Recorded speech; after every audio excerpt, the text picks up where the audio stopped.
das eleições em outras cidades pelo Brasil. Vamos ao Rio de Janeiro. Ao vivo com a gente, a repórter Diana Rogers.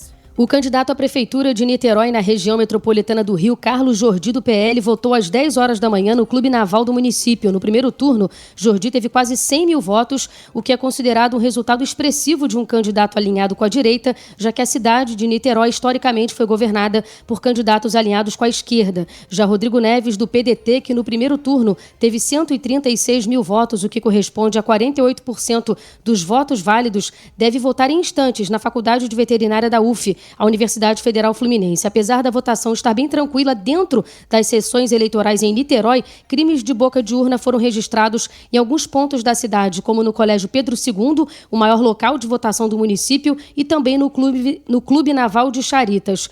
Em Petrópolis, na região serrana, o candidato Ingo Rames, do PP, votou 9h30 da manhã na paróquia Santa Clara, no centro do município. Já o candidato Yuri Moura, do PSOL, vai votar às 2 horas da tarde na Igreja Católica da cidade. A Itatiaia não perde voto. Do Rio de Janeiro, repórter Diana Rogers. Vamos ao nordeste do país, em Ceará, capital, em Fortaleza, que é a capital do Ceará. A disputa é voto a voto, ao que indicam as pesquisas. Os candidatos aparecem com 50% das intenções de voto. Quem atualiza as informações para a gente do andamento das eleições neste segundo turno é o repórter Marcel Riso. Os dois candidatos a prefeito de Fortaleza votaram na manhã deste domingo pelo segundo turno das eleições. O primeiro a comparecer às urnas foi o deputado federal André Fernandes, do PL. Ele votou na Assembleia Legislativa aqui do estado do Ceará, onde fica a sua sessão. Ele estava acompanhado da esposa, Luana, e de alguns apoiadores. Aliados de última hora do André Fernandes, que declararam apoio a ele após o primeiro turno, não estiveram junto com ele, que são casos do ex-deputado federal, Capitão Wagner, do União Brasil, quarto colocado no primeiro turno, e do ex-prefeito de Fortaleza, o Roberto Cláudio, do PDT, que é bem próximo ao atual prefeito, José Sarto, que se mostrou neutro, também do PDT, e do ex-ministro Ciro Gomes, que hoje virou adversário do PT. O candidato do PT, o Evandro Leitão, votou por volta das 10h30 em um colégio no bairro Varjota, aqui de Fortaleza. Ele estava acompanhado do ex-governador do Ceará, o Camilo Santana, que é atual ministro da Educação, e do atual governador do Ceará, o Eumano de Freitas. Os dois se mostraram bastante confiantes, né? Todas as pesquisas divulgadas neste sábado, né, na véspera da eleição, davam empate técnico aí, dentro da margem de erro entre os dois candidatos. Então é impossível prever realmente quem vai ser o próximo prefeito de Fortaleza, cidade que tem 1.700.000 pessoas aptas a votar, e a capital que teve a menor abstenção no primeiro turno. Somente 15% dos eleitores deixaram de comparecer às urnas. Itatiaia não perde voto. Repórter Marcel Riso, de Fortaleza. E o ex-presidente Jair Bolsonaro acompanhou agora de manhã a votação do candidato à prefeitura de Goiânia, a capital de Goiás, Fred Rodrigues, do PL. Ele conversou com a imprensa. Vamos ouvir. Você vê o PL, por exemplo, olha só, em 2/3 do município o PL não teve candidato. Então esse embate meu com a esquerda, nesses municípios a tendência foi não votar no PT, não votou no PL porque não tinha, e votou em outros partidos. Então nós ajudamos os partidos de direita, centro-direita, até de centro, ajudamos bastante.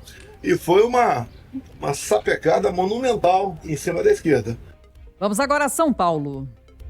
O presidente Lula não vai votar neste domingo, apesar de São Bernardo do Campo, na Grande São Paulo, ter segundo turno. O presidente, que completa 79 anos hoje, segue em Brasília.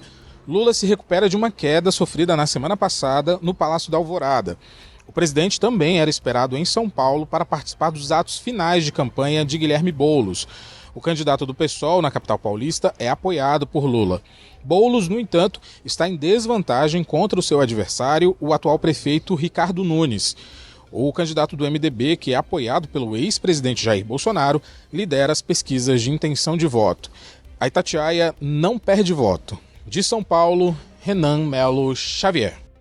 O candidato à reeleição à Prefeitura de São Paulo, Ricardo Nunes, do MDB, votou por volta das 10h10 da manhã deste domingo. Ele estava acompanhado do governador de São Paulo, Tarcísio de Freitas, e também Tomás Covas, filho do ex-prefeito de São Paulo, Bruno Covas, que morreu em 2021, momento em que Nunes assumiu à Prefeitura de São Paulo. Nunes, após o seu voto, falou com a imprensa, disse que uma das bandeiras do seu governo será retirada da concessionária Enel, aqui da capital paulista, após vários episódios de apagão. Sobre a expectativa da eleição, ele disse que se dependesse dos votos da escola onde ele votou, estaria ganha. Aqui, até brinquei com o Tarcísio agora, o Tarcísio, se for aqui, todo mundo que a gente encontrou deu 100% dos votos, então a expectativa é boa, muito otimista, mas lógico, esperar o resultado, esperar as urnas consagrarem o novo prefeito, espero que seja o nosso projeto, o nosso trabalho. Nunes agora vai acompanhar o voto do governador de São Paulo, Tarcísio de Freitas, e depois o voto de Tomás Covas. No fim da tarde vai acompanhar a apuração num clube na Zona Sul de São Paulo. A Itatiaia não perde voto. De São Paulo, repórter Yuri Cavalieri. Olá, Kátia. Olá aos ouvintes da Itatiaia. O candidato Guilherme Boulos do PSOL esteve presente aqui no Céu Campo Limpo, hoje de manhã por volta das 10 horas, para sua votação. Ele esteve acompanhado de sua esposa, as 2 filhas e também da vice-candidata Marta Suplicy. Ele chegou sorridente, abraçou, conversou com apoiadores que o acompanharam até a sala de votação. Foi até a urna e tirou uma foto com a família. Quem também fez parte desse retrato foram os ministros Alexandre Padilha e Marina Silva, que estiveram aqui no local em apoio ao candidato. Boulos conversou com jornalistas e disse que a eleição está acirrada e será decidida voto a voto. Vamos ouvi-lo. Que está em jogo hoje nessa eleição. E eu quero fazer um pedido para você que acredita na mudança em São Paulo, não deixe de votar. Essa eleição vai ser acirrada, vai ser decidida voto a voto. Não deixe de exercer seu direito democrático e de ir à urna, porque a mudança depende de vocês. A Itatiaia não perde voto. De São Paulo, repórter Mariana Maneta.